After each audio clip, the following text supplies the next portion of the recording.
I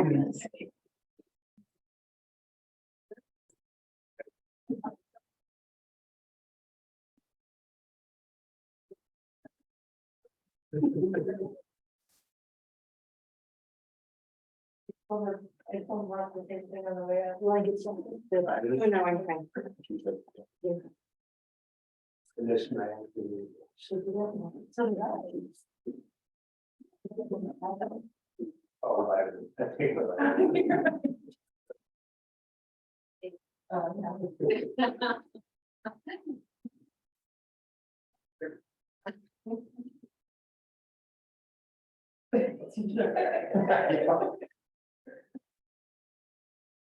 All right, at 6:06, January 9th, 2023, I'll go ahead and call us to order for this work session, combined work session and general site or demo meeting.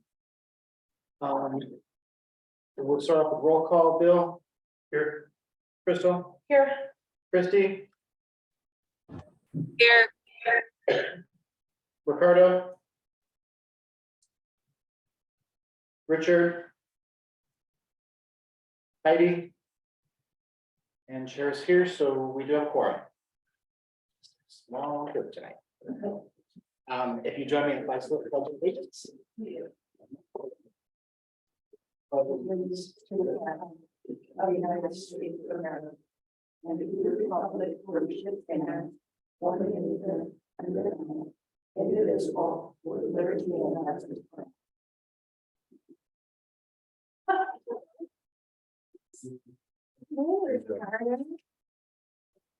So Diane, we have Ricardo joining us as well too.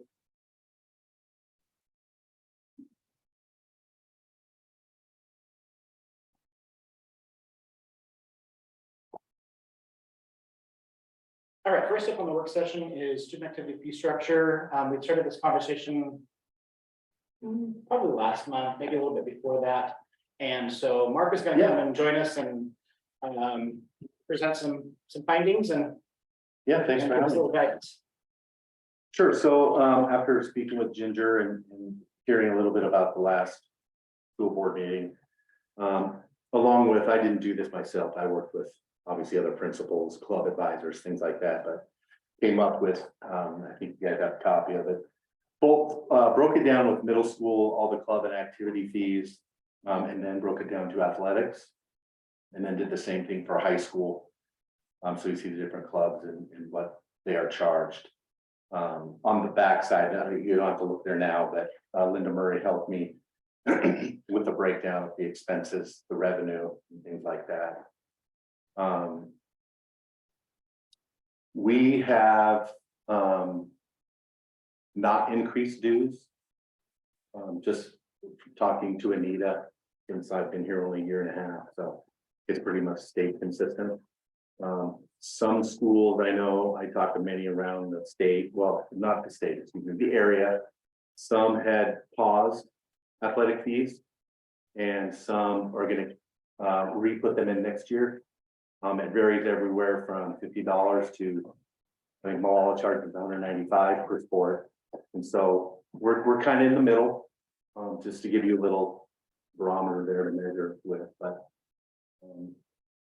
it sounds like a lot of those other schools are going to start pay to play stuff next year as well.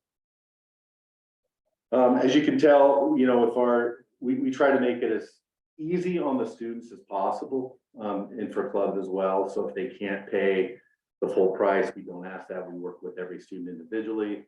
Some are willing to pay right up front. Some we just ask for before your first contest, and then we work with them throughout the season. Our hope and our goal is they have it paid off by the end of the season. So if it's $20 a week or whatever it is, and that's kind of how we do that. Obviously, if a student qualifies for free and reduced lunch, the price is different, and the same rule applies. They could pay that off as well. Doesn't have to be all at one time. And then we do have a family cap down at the bottom for 2 kids. The cap's $500 a year, and the family cap for 3 is $700 a year. On that. As much as I could get on the middle school, I think they gave me just about everything that they have. And I know talking to Tammy and Lindsay both, they both all work with the same method. Kid can't pay it right away. Then they can work that out. We just ask for communication from the parents or the kids or whatever. That makes sense. And then on the back side, the chart gives you the summary of revenue and expenses. Up at the top, gives you the high school revenue and the middle school revenue, gives your total there at 53,110. And then the different expenses that go into that, salaries and associated payroll costs. So that's salaries of coaches, that's club advisors, that's May Day advisor, that's drama, that's everything. Officials, travel, repairs and maintenance, that's something that, you know, obviously we need. Official prices have tragically, in my opinion, gone up and they're gonna go up again. It's very hard to find officials, and this is what we get from the commissioner every year, is that it's hard to find, and gas prices, as we know. And so that'll be something that continues to go up as well. And then supplies, and then the different dues and fees as far as expenses go, and that's the total high school is there. Then underneath that is the middle school, broke it down the same way, salaries and associated payroll costs, officials, and your different supplies and dues and fees there. I was gonna say one thing and I completely forgot. Any questions on that, or tried to break it down as simple as possible? You guys can see, I know that's something you were interested in seeing and wanted to see. Anybody? Any, like equipment penalties or other such fees that are engaged other than just the participation fee? Great question. And thanks for bringing that up. So not really rental fees, it's just more equipment breakdown and stuff. Where we run into, if facility usage would be one great example is soccer, right? For our boys in soccer, boys and girls are great and they go to the playoffs every year. We have to end up going to Canby or Wilsonville or somewhere to rent the facility from them. And so because of daylight, and by the time oh, go ahead. No, so sorry, Yeah. I made a mistake clicking. So like, do the kids have to pay for their uniforms? Oh. Do the kids have to pay? No. Obviously they pay for their shoes. No, Nobody's right, right. But uniforms or things like that are non-refundable that they keep or whatever, is there any of those kind of fees on No. families? What That's about covered. like cheer? Cheer, I think they do. And a lot of wrestling does, some of theirs. And that's where they try to do fundraisers. I know wrestling did work at the Christmas Tree Farm, right? Mhm. So I mean, that's on top of what we're asking them to pay. Yeah. So that, and I was one of the ones who asked this because it's not, Yeah, this amount of $50,000 seems like minimal to us. But when you're a family and a young family and you have an additional amount due consistently, even the last wrestling match I was at, there were people who could not afford to pay their way in. And they didn't have cash and we had no Venmo or Zelle or Cash App or anything else. And some of them did not speak English and I was like, do you mean pay their way into the game? yeah, Is that- even. Okay, So, and I know that's an OSAA thing, but then to take that on top of every other piece component that we're asking, that's why I asked if we could look at this, because $50,000 in the grand scheme of things seems like something that we can do as a board. Especially when it's budgeting season and we can give everybody equal playing field. So, I mean, I appreciate this. This is No, fantastic. yeah. But I think, you know, from a board member point of view. Could I get a clarification, and maybe you don't know, do the buildings talk to each other? So we have a family that has a middle school student and high schooler, or two, or, you know, say 2 in one in the other. Does that family cap apply across both buildings? you know what? I don't know the answer to that. That's a great question.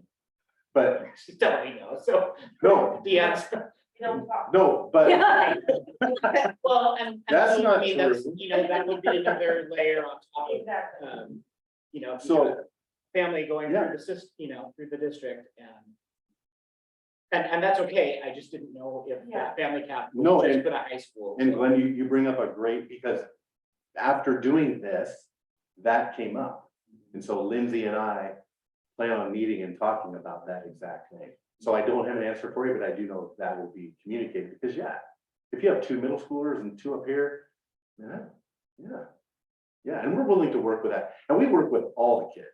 I mean, no matter, we don't turn any kid away if finances is a problem, we work through all that. Because And I'm speaking. for, Yeah. You know, maybe not for the board, but for myself, I'm really glad we do that. I'm glad we make it as, you know, as painless as possible to have every, you know, every child be able to access these extracurriculars that can. I mean, it's really important, and obviously we've got data to back it up that says if kids are Yeah. engaged in Right. other activities, it Right. helps the academic go, go a Oh, for lot sure. further, so. That's that accountability piece and being Yeah. part of the team and everything, that the values that you learn being in athletics or a club or choir and things like Yeah. that. And to, back to your point too, Crystal, was, I've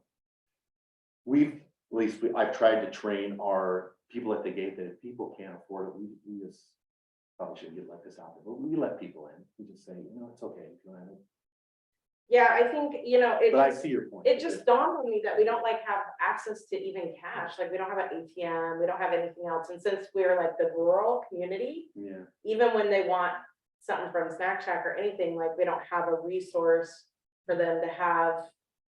yeah, get to access. I mean, Yeah, so that's just like a additional component on top of it, especially when you're talking about like athletes who need water or need anything like that, you know, and they don't have cash and we have no other form of payment available. Mhm. But besides, pardon me, besides that, coming back to this, you know, I appreciate all the effort and energy you put forward.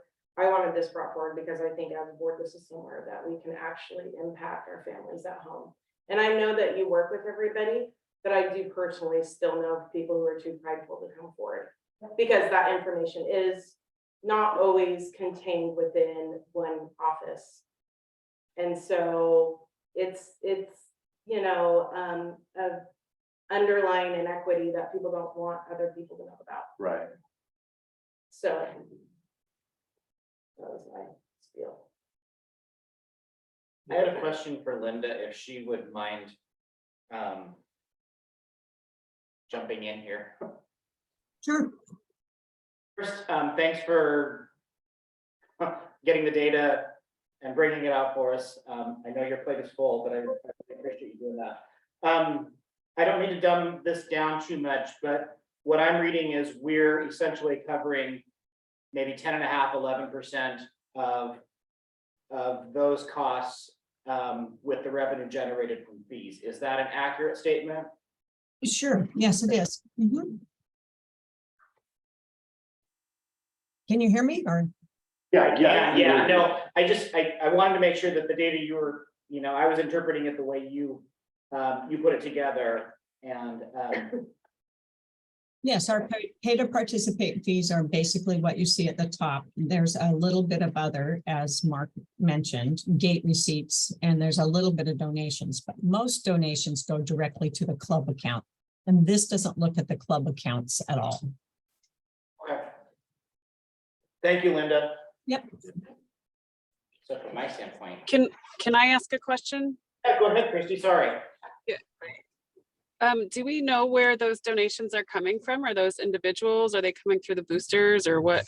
How is that playing into all of? When I say donations for this summary that I've shown here, it's basically tips for whatever reason. The concessions or here's an extra whatever, I'll pay for, you know, instead of $20, I'll give you 40 for my fee to get in or whatever it is. So there are times when I see the gate receipts and there's a tip on there or there's a donation on there. So they're minimal. The donations that come into the clubs are if they do a fundraiser or they do, what is it during a basketball game, Mark? Yeah, the half court shots or Court the shots and those sorts of things. 50-50 raffles, things like that. Yeah. Okay, that's great. And then another question, you know, I thought I heard you mentioned that cheer and wrestling paid for their own uniforms this year. And can you expand on that and why it would be just those sports, or if I heard that wrong? I don't know why just those sports. I know wrestling, I think it's if they want their own. if they want their own warm-up stuff that they can keep. Same with cheer, because some of the other sports, like you can't keep your basketball uniform because, you know, we buy those and so kids turn those in at the end. But a lot of the cheer in particular, same with, well, it could be warm up in soccer too, any sport. But if they want to keep that warm up, then they pay the price for that. Cheer, it's because they're customized.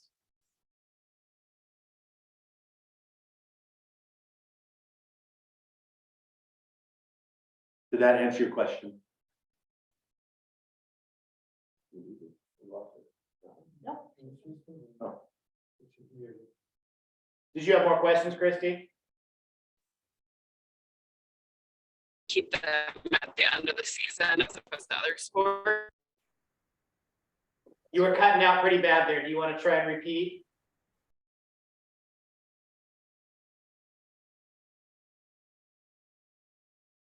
Bad connection. You can text me, Christy. This is Ginger, and I can read your question out loud. Hopefully she can hear you. It's like she jumped off and she's gonna try and reestablish. I have a question. Hmm? Good for the kids on the away games. How do we make sure that they are fed properly? So a lot of times, for example, our basketball teams went to Astoria and played in a tournament. A lot of times they spend the money out of their budget, so a coach would pay. And then get reimbursed out of their other account that they have. But just on the regular games, you know, like. Like a home during the game or season, something? During the season. I encourage the coaches to work with families. There's been a lot of parents that say, oh, I'll bring, you know, oranges and I'll bring Gatorade and I'll bring stuff like that. There isn't a set budget for that. Coaches are allowed to use their budget for that if they like, out of their account. Do the kids know, parents know? Mostly, you know, the parents, do they know? I think they communicate that. That's my understanding. Can we find out for sure that they have that message? Yeah. Yeah. Yeah. Yeah. I'm not sure, probably a question for you, Ginger. Kind of what's our break even? If we're keeping track of accounts on 700 kids for what they paid and not paid, that takes some accounting, you know what I mean? I mean, that takes some accounting busy work. If we're only covering, you know, say 11% with, are we even covering the cost that it's, you know, that it's costing the district to track all of this information? You know what I mean? Yeah. I'm not sure. I mean, that's not something you can give me an answer to right away, but that may be something we'd want to look at budgetarily. Honestly, 11% seems like a console for the families. And don't get me wrong, it's a lot of money, but you know, from a standpoint of getting as many kids engaged as we possibly can, is that 50,000 an impediment to, you know, moving the bar up in a number of ways? Yeah. I mean, that's a discussion for, you know, not my decision, but that's certainly what I'm thinking, so. Yeah, I mean, Bill, I actually haven't heard much from you, and I'd like your opinion on it. Well, certainly I strongly believe there's a number of kids who won't come. They won't come to the game. It's not that you can let them in for free, and they may even know that, but they just don't come. Is it because of transportation or is it? No, they just don't want to find out they can't get it. Oh, okay. Or Okay. have to ask for that. You know, we had a kind of an interesting thing at OSBA right before COVID, where we had a large workshop, and the question to the parents was, how much does it cost to pay for your kid to go to free public education in high school? You know, and the numbers range from $900 to $3,000 a year, depending on what part of course, everybody's asking, you know, where you at it, it's all the metro areas where the high points, and we're not anywhere close to that, but, you know, public education is not free if you want your kids to be educated. And so there's more than just this. Here, although this is something we can address, and it's hard fixed numbers, if the board wants to address this in the budget. You know, we're out raising a lot of money. I raise money for skills and FBLA and other activities. The concept of having to do community work, such as the drama club does, is actually, I think, good for the kids to participate in, you know, where they participate in Aurora Colony Days by having a cupcake. The FFA people always bring massive bakery and they sell out all the time, but that's good for, I think, the kids to be part of that and doing that, but just for the core to get over the impediment of some, it's kind of like the same thing we talk about with free lunch. Why don't parents apply for free lunch when they can? You know, and this falls in, I would say, into just a bigger category on that, and how to break that stigma that sits there. You know, the ways that you just don't charge anybody and figure out another way to do it. Whether that comes from Perkins dollars or various other kind of ways to allow those kids that struggle to not have to struggle. Right? There's no good answer to this. It's like homelessness, right? There's no great answer. There's just some things that you need to just consider doing. And that's kind of, and so I'm looking at this at all the different possibilities of where to go with this. You know, even in FBLA, I talked to the advisor and say, look, if you have a kid that wants to go to state conference and they're afraid to ask you, and you know they want to go, you know, we'll take them, right? But that still doesn't work. Doesn't work at all. So how to break that down is just a difficult scenario. And I know, I talked to the board members at other districts that went to feeless everything and then having to backtrack that now, right? That's worse than just struggling through this. I don't have a great answer. I want to find a great answer to that. You know, athletics are understand, but even what we pay to be in dual credit classes can be an impediment, right? Yeah. You know, and that's not listed here, but that's also a fee of what you have to pay to go to public education in this country. Because it costs, right? And, you know, so the big thing for me and the role that I have for this coming year is to bring up these costs to the legislator. You know, when we're talking about Student Success Act and things like that, these kind of things need to be addressed. You know, if you want student success, because this directly correlates in my mind with engagement, which directly correlates with graduation rates and success in there. But, you know, how to get more money into these things. I get, as the treasurer for ODE, about $800,000 from the legislator to cover 8 of the 9 CTSOs, that's FFA, FBLA skill, right? But FFA gets $2 million. Right, from the legislature, right? You know, and not everybody wants to be an FFA, right? But I'm glad they get it, and I was not, you know, and I'm grateful for that. They show up in their blue corduroy jackets, they get $2 million. The rest of us showing up in suits and ties get $800,000, right? So for everything else, it's kind of needs to be, but so, you know, advocating that the legislature would say these activities need to be better funded at a state level. That's kind of the start one. So I'm done preaching, but yeah, that's me. I was making sure that I was on the right track. That this really will make an impact for our families and our students, because you're right. I remember numerous years where every sporting event ever connected in the community was full. And so it's just taking away a roadblock is one of my goals. Like, can we take away a roadblock and make an impact? So, but thank you so much. Yeah. I see Christie's back. Do you have a connection? Did you have more follow-up questions? I don't right now. I think I heard the rest of my answer. Sorry for cutting out. Thanks. Oh, you're good, thanks. Thank you, Mark. Much appreciate you coming and getting And this I'll data together. work on that question for you. Okay. I wrote it down.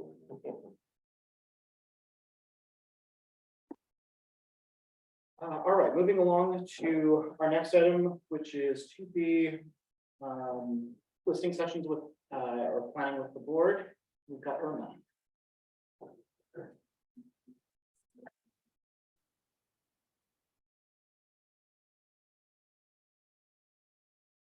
Good evening. Good evening. So I would just like to share with you our English Learner Migrant Family Night agenda. And our next meeting is going to be on January 19th. It's in the evening. Typically, we have our, we start out with the dinner at 6 o'clock. And that's for a half an hour. So from 6 o'clock to 6:30, we have a family dinner. And that is located in the primary school. So we have our cafeteria area there is where we serve dinner for all our families and all our guests. And that includes all of our speakers who are coming in to join our meeting. And we invite you to come in and just sit down and have a great meal from Little Oaxaca. This will be serving our guests that evening. And then we have from 6:30 to 6:45. At 6:30, we typically go to the library, and that's where our parents will have an opportunity to have a parent meeting while students do engagement activities in the commons or gym area. And so from 6:30, usually till about up to 8 o'clock, we have time that we can allow for any presenters. Sometimes we have one, sometimes we have two. So for this evening, it will be school board members. And so I know that there are, sounds like 3 of you who are interested in coming in and talk with our families. And so the agenda here is that 6:30 to 6:45. The first 15 minutes is just giving you a chance to introduce yourselves. And one of the things that we're talking about this meeting in particular is that the school board might be something that parents don't really know much about. So it would be a great opportunity if one of you or a few of you could talk about what the school board is and what it does, right? And then share also why you decided to to be involved as a school board member. And so I think that would be something that would be very interesting for our parents to know about the commitment and the time that you are making, and just getting your perspective on that. The other thing is that I know that there are some positions open for the school board budget committee. And so that also would be a really good opportunity to talk about what that budget committee does, and then maybe to share information about that process if parents are interested in pursuing maybe being part of that committee. And so that just would be a great opportunity to be able to do that. And so that would be the first 15 minutes of the meeting. And then from 6:45 to 7:15, we have a half an hour open. And that really is open for you to be able to, get feedback from parents and whatever way that you would like to do that. And again, that's that 6:45 to 7:15 time is just an approximation. So if you were to need more than that, 45 minutes, that time is flexible. It's really meant for you. And I know that in thinking about what that feedback might look like, or how you want to gather that information, I know in the past, focus groups have been used, collect some information. So during that time, it would be helpful if we knew what the format was going to look like. And so that way we could prepare parents for that. And so during that time for getting the feedback, some things that you might want to consider is if you are going to be using focus groups, who is going to be doing the explanation, right, of directions of what will be happening, how you would like parents to, whether meet in small groups or at tables, just some directions overall. And then also, if we could have an idea of what the topic or topics that you're interested in getting that feedback from, what those would be, that would be really helpful too, whether it's going to be topics in general, or if you have very specific questions that you would like parents to think about before they get to the meeting, that would be really helpful as well. And so also, when we've had focus groups before and collecting information from parents, it's been really helpful to have, whether it is a school board member at each table, someone being able to record, so being thoughtful about how you're going to collect that information and who is going to collect the information.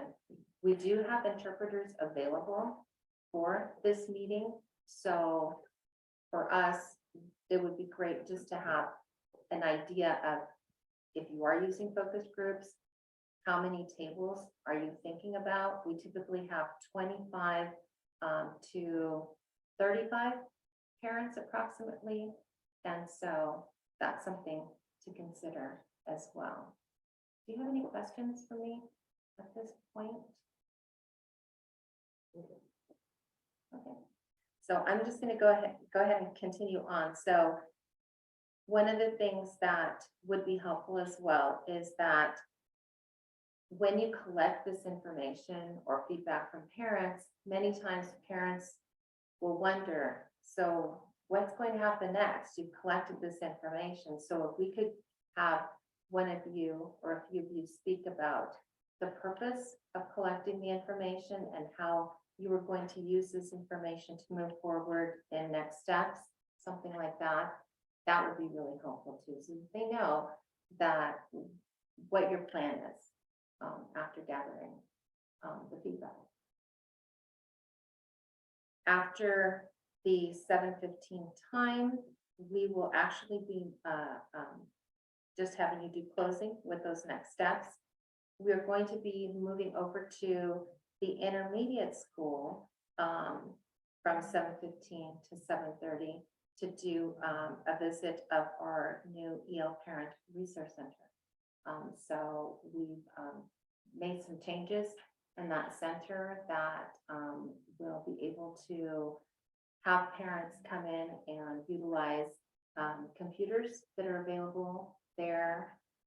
It looks really great. So we're really proud of our center, and many parents are already using it. So we'll go walk over there just to do a really quick kind of an open house. We'll be giving some small gift bags to parents, and so we'll then do an adjournment there and a thank you. So I also have some questions for you that are listed, and I'm assuming that you do have the agenda in the paper.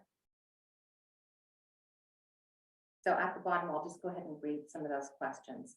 Again, what format will the school board use to gather information from parents? The example, will it be parent focus groups? Making sure there's an explanation of the process, instructions, and that there are persons to lead the small group conversations and to be able to take notes from those conversations. How many interpreters will the school board require? And then again, what topics does the school board want feedback on from parents, and or if there's specific questions, so we can prepare parents ahead of time and let them know. And I also have the contact person name at the bottom. The person who is working on the EL learner family meetings is Jamie Bredenberg. She's an ELD teacher at the primary school. So she is organizing all of our meetings with Ruby Contreras, which is our school home liaison migrant recruiter. do you have any questions for me or things that you can think about that? We should do it on the 18th, instead of the 19th. What do you need to know how many? It would be helpful if we knew probably by, I would say if we could get that by Thursday, it would be really helpful. That way we could let those interpreters know that we will in fact need them.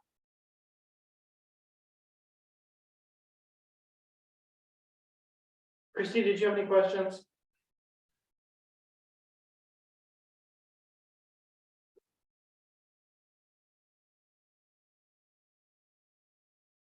At our last meeting, Richard, Ricardo, and Christie volunteered to do this. So, maybe we could talk later on after this meeting and come up with a plan of figuring out what's the topic of the questions. And I'm going to say a minimum, because there are 3 board members attending, so there will be 1 interpreter at each table with school board members. And we can give you a list of topics and questions that can be asked per table. And you can gather information and bring it back. Okay, that sounds great. Okay. All right, thank you. And then if you guys could report back to us, I'd like to slot time at our next meeting on the agenda to give a report back as to, you know, how, what information you gleaned. That would be great, so. I'm not quite sure, do you want some sort of formal meeting between the 4 of you? Are you gonna be there that night? Yes. Okay. Just to clarify questions. Yes, yeah, we Kind of figure out. the gather questions, Look and through the maybe agenda a little we'll bit. text the rest of the board members and say what questions you have, and Yeah, add it to the poll. yeah. Sound like a plan? No, I was just gonna, we should meet with you. All 3. Yeah. Yeah, definitely, and it probably, so we're not gonna have a little bit of, you know, probably sooner rather than later, so she can, a little heads up as to, you know, what we are looking for, what you guys are looking for, and what, the parents would be, you know, kind of information we're looking for out of those parents too, so.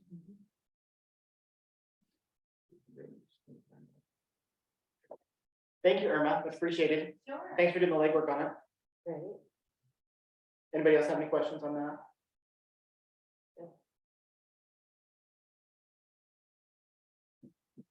Alrighty, we're down to adjourn work session, so 6:44, we will pick this back up at 7, so about 15 minutes. And then we'll call our regular business meeting to order. Take a break.